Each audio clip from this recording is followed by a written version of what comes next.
The house on Willow Lane. There are certain places people avoid not because of what they have seen, but because of what they have heard. On the far edge of a nearly forgotten town, beyond the last row of houses and the rusted train crossing, there stood an old two-story home on Willow Lane. The house had once belonged to the Harrow family, a quiet family of four who had lived there for generations. Then, one autumn night in 1987, something happened inside that house, something so strange, so disturbing, that by morning the entire family was gone. No bodies were found. No signs of forced entry. No blood. No struggle. Just an empty house. And yet, from that night on, the neighbors began hearing things. Footsteps in the upstairs hallway at midnight. Whispers from the basement. A child laughing in the attic. And every now and then, the old swing set in the backyard would begin to move on its own. The town called it cursed. For nearly 40 years, no one stayed in that house for more than a single night. Until Daniel Mercer arrived. Daniel was 28, a freelance videographer who ran a small online channel where he investigated abandoned places, urban legends, and haunted locations. He wasn't famous, but he had enough followers to believe he was onto something big. When he heard about the house on Willow Lane, he saw it as an opportunity. One night in that house, he told his viewers, and he'd finally have the story that put his channel on the map. The locals warned him not to go. An old cashier at the gas station told him the house wasn't empty. A mechanic across the road told him that every person who spent the night there heard something calling their name. And the woman who sold him coffee that evening stared at him with pale, tired eyes and said only one thing. If your phone rings after 2 a.m., don't answer it. Daniel smiled, thanked her, and drove to the house just before sunset. At first glance, it looked worse than he expected. The wooden siding was warped and grey with age. Several windows were cracked. The front porch leaned slightly to one side, and the yard had been swallowed by knee-high weeds. Behind the house stood a rusted swing set, creaking softly in the wind. Daniel stepped out of his car and aimed his camera toward the building.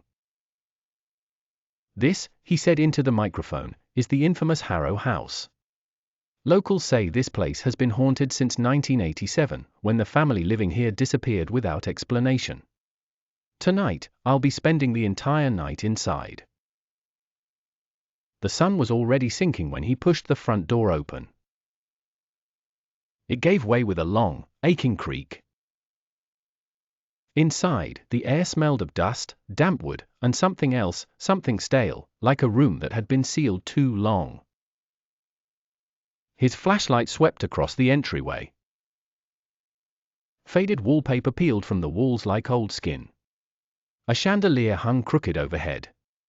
To the left was a dining room covered in sheets of dust. To the right, a staircase rose into darkness.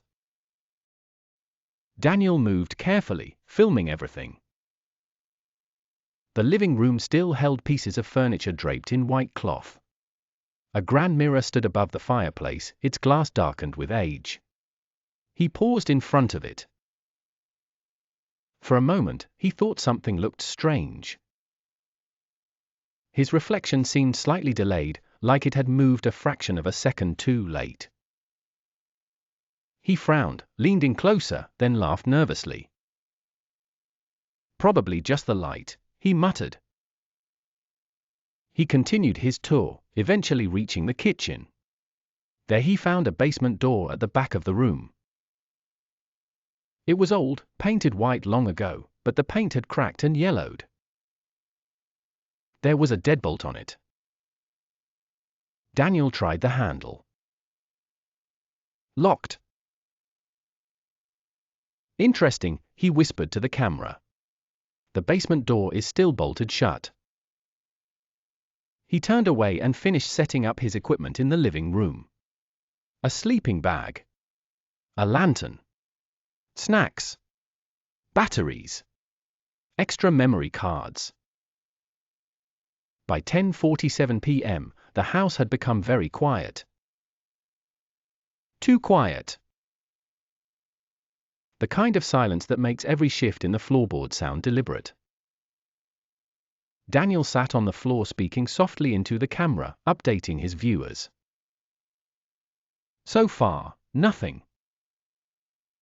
No voices. No shadows. No ghosts.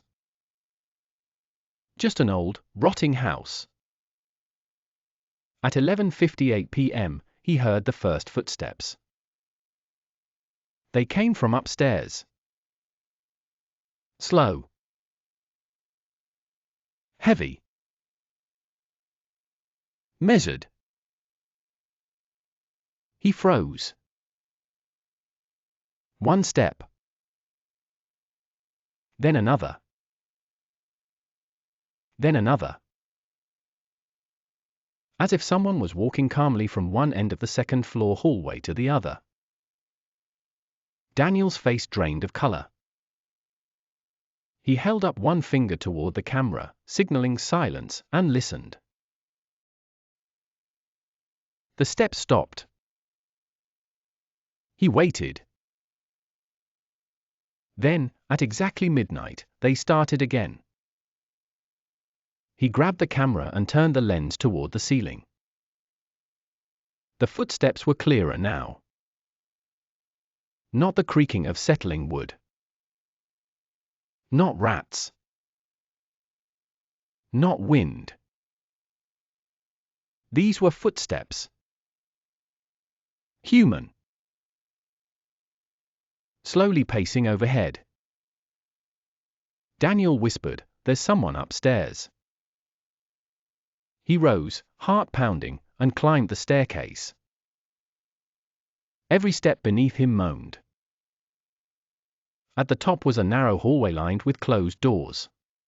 His flashlight moved across faded family portraits, each face half hidden beneath dust and shadow. The footsteps had stopped. The hallway was empty.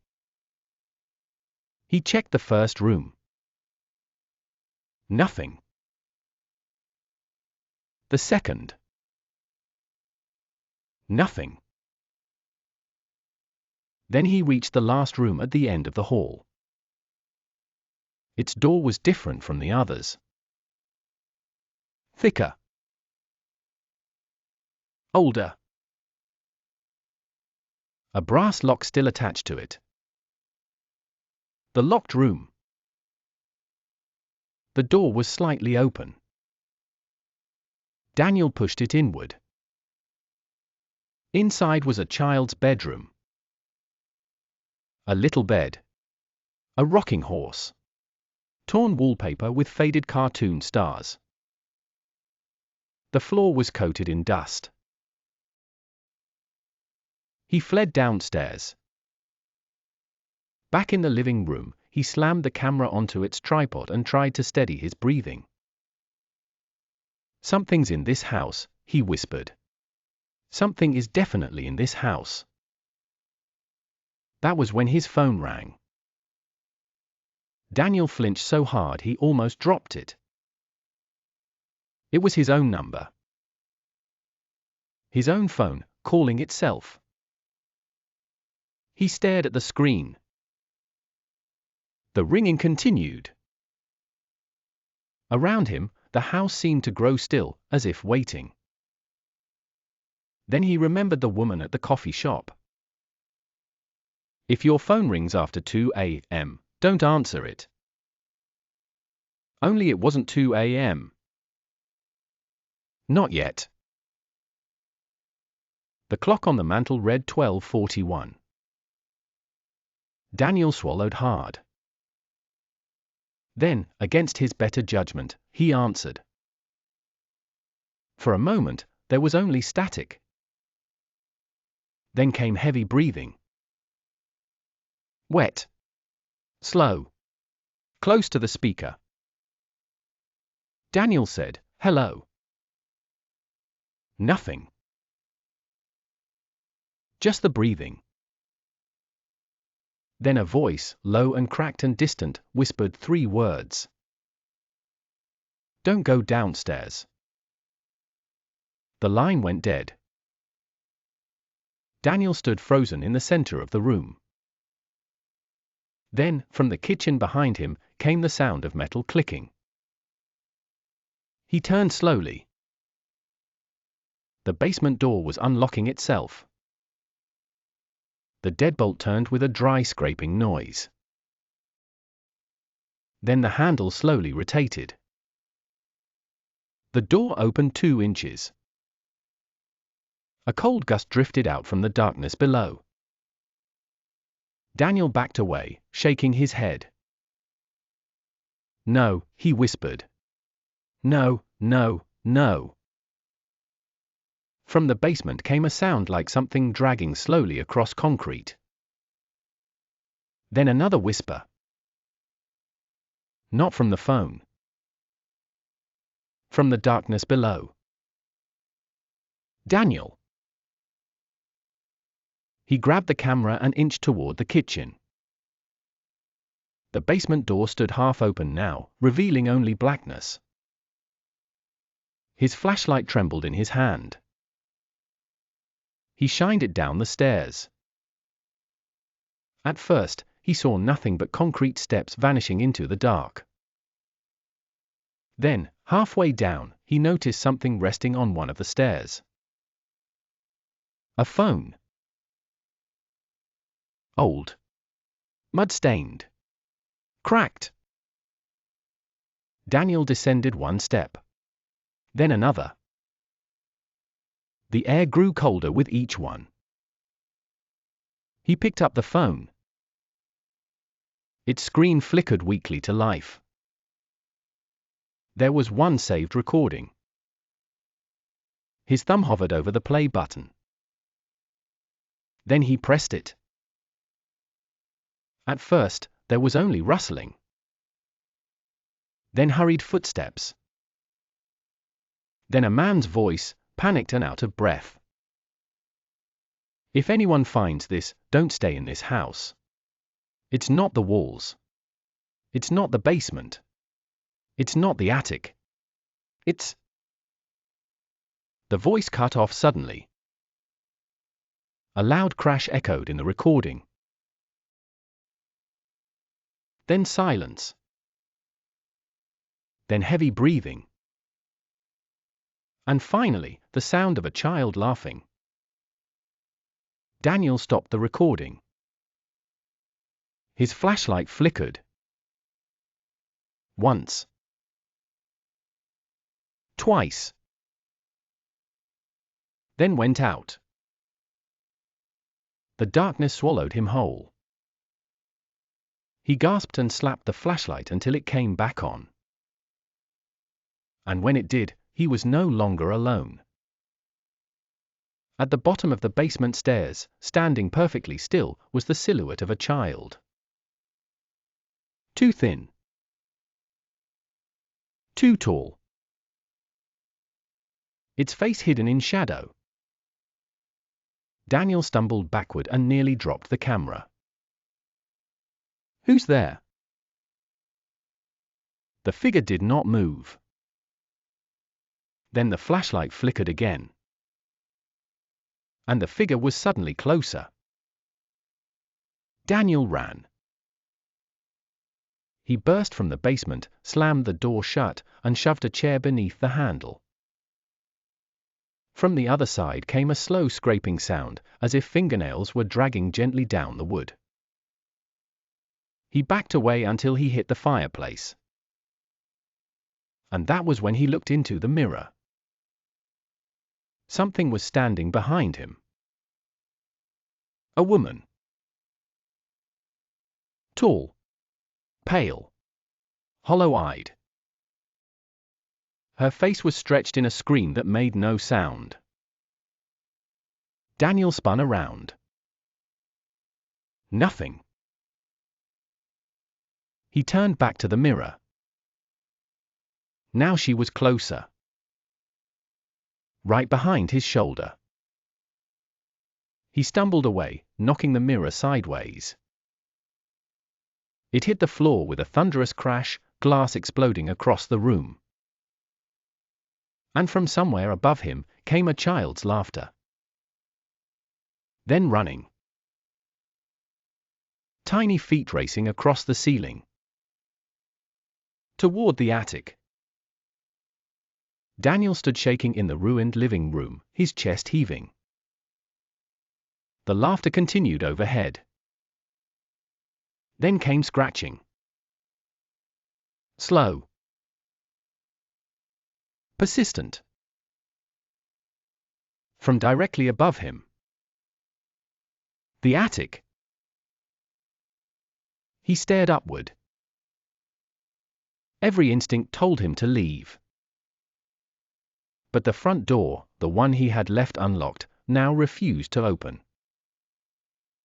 He yanked at it with both hands. Nothing. It would not move. Then, from outside in the backyard, came the metallic creak of the swing set. Back and forth. Back and forth. Daniel looked through the filthy window. The swing was moving. No wind. No one there. No one there. Just the swing, rising and falling in the darkness. Behind him, the attic hatch creaked open. Daniel turned slowly. A wooden ladder unfolded from the ceiling on its own. Dust rained down around it. From the darkness above came the voice of a child. Soft. Lonely. Come find me.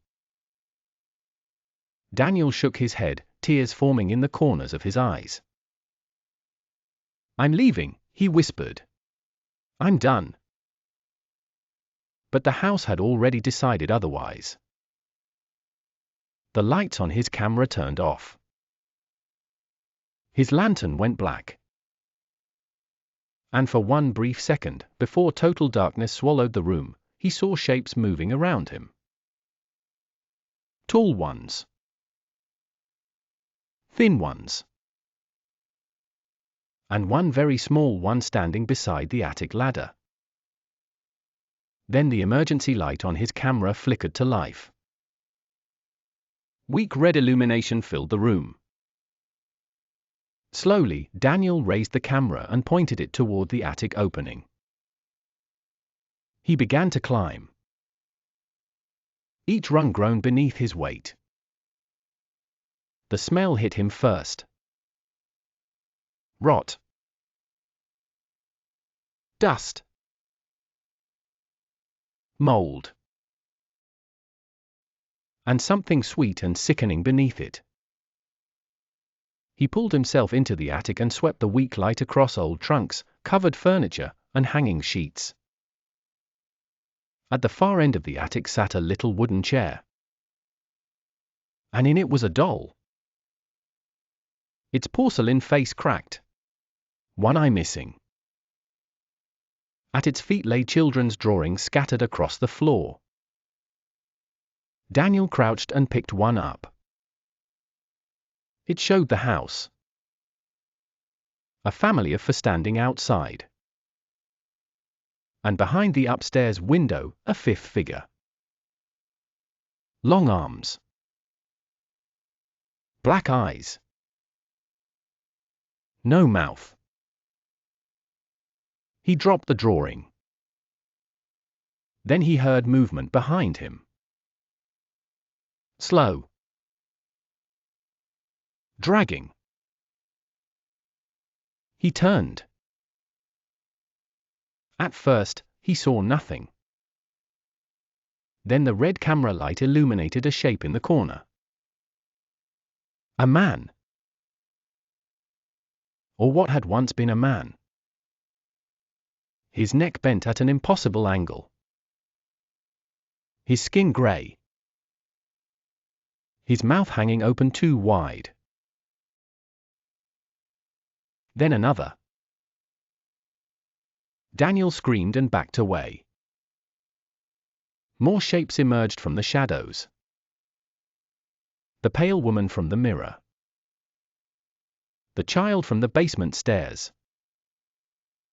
A shadow that moved wrong, bending where no body should bend. And all around him, whispers filled the attic. Not one voice. Many. Overlapping. Begging. Crying. Warning. Daniel fell backward against the wall. The floorboards beneath him cracked. And suddenly he was plunging through darkness.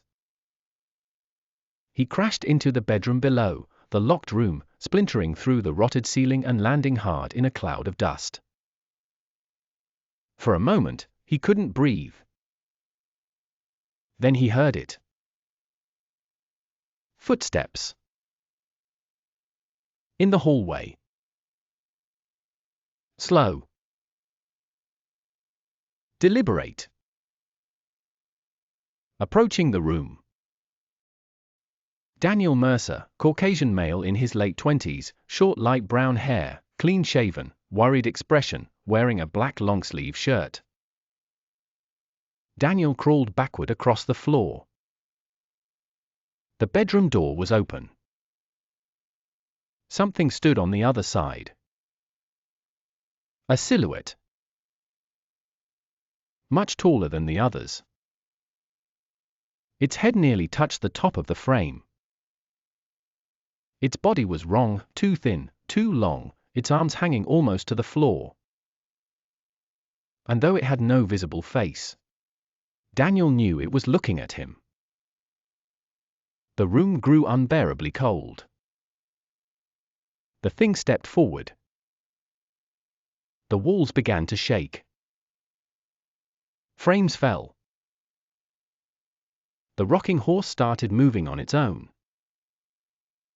Back and forth. Back and forth. The thing raised one long arm and pointed at him. Then every voice in the house spoke at once. Stay. Daniel screamed and hurled himself through the bedroom window. Glass shattered around him. He crashed onto the overgrown lawn below and rolled hard into the weeds. For several seconds he could only lie there, gasping, staring up at the black shape of the house. Then, slowly, he got to his feet.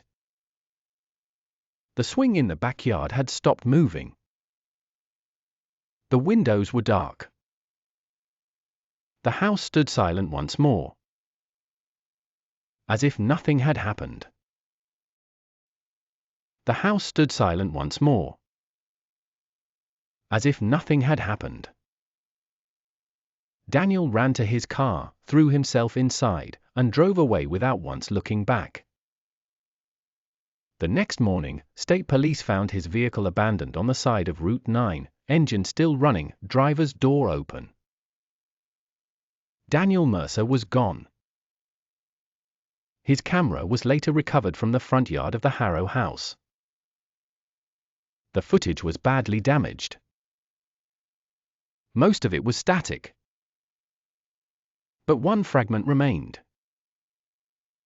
23 seconds of video from the final moments in the upstairs bedroom. In the clip, Daniel is seen backing away from the doorway, screaming. The camera falls sideways.